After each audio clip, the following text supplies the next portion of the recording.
Despois de deixar atrás unha estrada estreita e chea de curvas, o coche chegou ao final da costa e iniciou o camiño de baixada. Foi entón cando María puido ver de novo as paisaxes que gardara durante tantos anos na memoria. O val que se abría nun mosaico de leiras de cores diversas, prolongándose ata a liña do horizonte, onde xa se adiviñaba o mar. A canle do río, marcada pola liña de ameneiros que medraban nas súas marxes, e a vila, aló abaixo, coas casas da parte vella amoreadas ao redor da igrexa.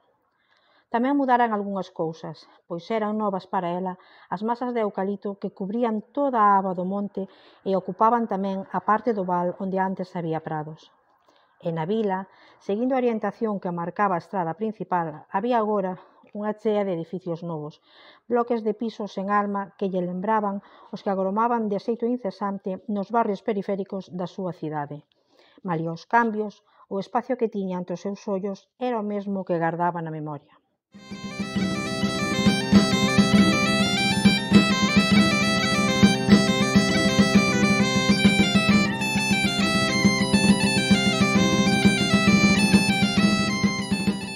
En vez de contas e risquiñas, xoguemos ás adiviñas. Cando chove, nen o Patecho nen os seus amigos poden ir xogar cos outros nenos ao campo dos agros. Entón, xúntanse nos alpendres do lugar e poñendo as súas mans en forma de cunca, énchenas coa auga das pingotas que caen do tellado, ou abren a boca cara arriba para beber a chuvia que cae do ceo, ou métense nas pozas da auga e van ollando como, a modiño, a auga vai subindo polas súas botas arriba.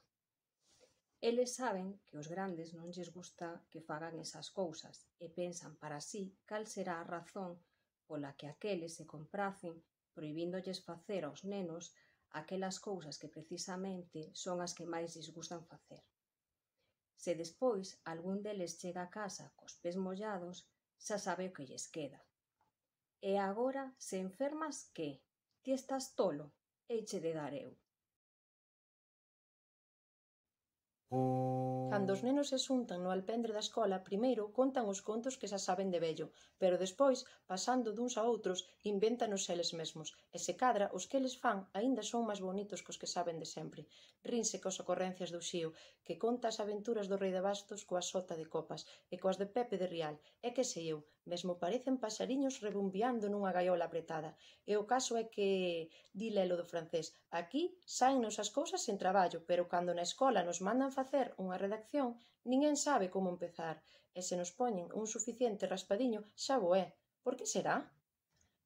Por que será, dicía o Xío, que na escola temos que facer sempre as cousas que non nos gustan e, a cambio, impídenos facelas que nos gustan?